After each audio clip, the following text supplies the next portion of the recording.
YouTube, what's up? NateGreat321 back again with the package from newegg.com, and what I got is a 500 gig hard drive. And what I plan on doing with it is upgrading my PlayStation 3. I currently have an 80 gig model, the Metal Gear Solid bundle. Bought it a couple years ago. And I'm going to upgrade it, and I'll show you guys step by step what to do. So in case you want to upgrade your old fat PS3, I'm not sure how this works on the Slims, but in case you want to upgrade, hopefully this will give you some instruction on how to do that. It's really not that difficult. It's just kind of time consuming. So let's go ahead and do the first step and back up all the stuff from my PS3. Alright guys, here we are. PS3 is on. My external hard drive is plugged into the PS3. So a couple things you're going to want to do before you just start swapping hard drives on this thing. First thing, if you care about your trophies, you're going to want to go up in your game tab and go to the trophy collection. And if you press triangle and do sync with server, this option here, that'll sync it with the the PSN online networks. So when you sign in with your username, it'll remember all your trophies. If you don't do this, it might save some of them, but let's say you had, you unlocked a bunch of trophies and you didn't save it since. It's not going to remember those new ones, so it's safe to kind of update this every once in a while. And the second thing you want to do is go ahead and back up all your save data. If you don't care about your saves, then you don't have to do this, but I think 99.9% of us out there want to keep save data. So you're going to want to go over to the Settings tab, System Settings, and then on the down towards the end here, it's a big long list. You're going to want to go to Backup Utility and hit that. You get three options. You're going to go Backup. And it just warns you that trophies won't do that. But if you did the last thing, then you don't have to worry about that. So yes. Yes.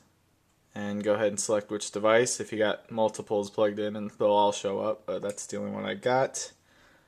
And another warning to you out there.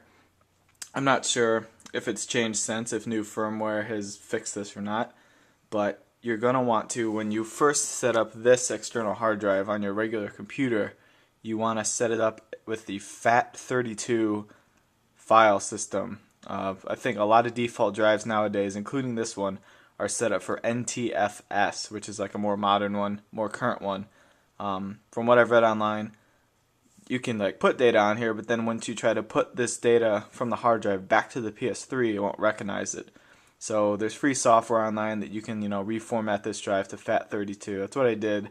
So yeah, hoping that works, but just a warning to you guys out there that you're going to want to do that.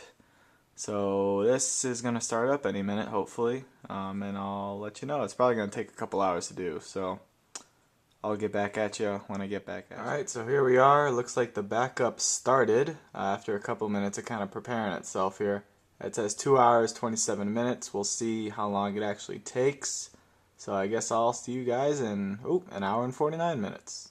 Alright guys, so the next step, once you have everything on your backup hard drive, is you're going to plug it into your computer, and you're going to go ahead and find it on your computer. It's labeled the E drive in mine, and you're going to see that it created a folder called PS3, and all your backup data is going to be in this export folder. And what you're going to want to do is create this folder on your own, update in all caps, and then what you're going to want to do in that folder, you're going to want to go to the PlayStation's official website here and download the latest firmware update and save it in that update folder. And then what that's going to do is once you format this new hard drive you're putting in the PS3, it's going to take the firmware from the external hard drive and install like that. So you're going to need to do that, and it only takes a couple minutes or so to download. Okay, what you need to do next is on your PS3 on the bottom or left side, depending how you have it oriented here, you're going to pry off this little panel that's down here. And what that's going to do is going to expose the side of the hard drive. You're going to see a blue screw down here and two silver screws on either side. You're going to undo the blue one, and then this little kind of handle thing pops up. And what you can do is you slide it that way and then slide it out. And what you got here is the hard drive in a kind of like casing. I don't know what you want to call it. But then there's going to be two silver screws on this side, two on this side, and then after you unscrew those, the actual hard drive itself is going to be able to pop out of this tray. So then after that, obviously you're going to put your new hard drive in here, put the screws back, plug it all back in. And what I would suggest too, while you have it open like this, if you have a can of compressed air or whatever, go ahead and give that a quick spray, because it can get kind of dusty in there. So Never hurts to, give it a little clean while you get it open. Okay, so here we are, a new hard drive in the PS3, got the external hooked up. First thing that's going to happen is it's going to pop up with a menu saying that you need to format the new drive. You're going to go ahead and do that. It takes maybe a minute. The system restarts and then it kicks you back to the XMB. All your basic system settings should be there. It should log you in to your PlayStation Network username if you have that. And mine actually already had the latest firmware installed on it. So, I mean, maybe it does that automatically, but you might as well just do it on your hard drive. Just better safe than sorry, I guess. And just to show you that it did work, we'll go to System Information here, and you'll be able to see 413 gigs out of 465 gigs. So obviously it takes a little bit up for random kind of system data, but I do have the 500 gig thing correctly installed in there. So what you're going to do is go back to the backup utility, but this time select Restore. And you want to restore data that's been backed up. And press yes, USB portable. And it's going to put everything that's on the external back onto your PS3. So you select the data. Are you sure you want to? System will restart. Yes. So now it should be reformatting this 500 gig that's in the PS3 right now. And it's going to reformat it and then reload it with all the information that's on the external. So we'll see how long that takes.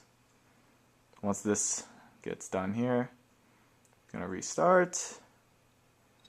Probably will take another couple hours here.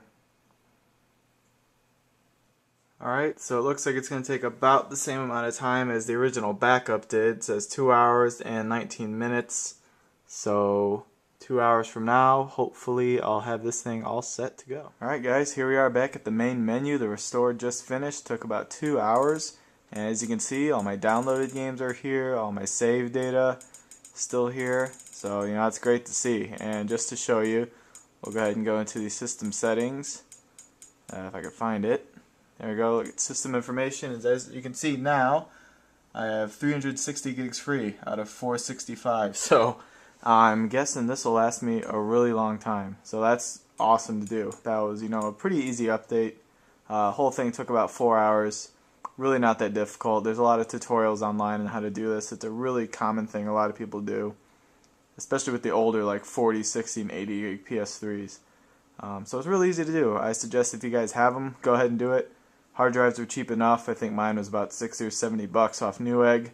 And if you have an external drive already, that's great. If not, that can be kind of pricey. But, I think it's a worthwhile thing, a worthwhile investment. Make your PS3 memory last a little longer so you don't have to constantly delete stuff. So, hope this helped to anybody that's looking to do this. And for now, NateGreat321, signing out.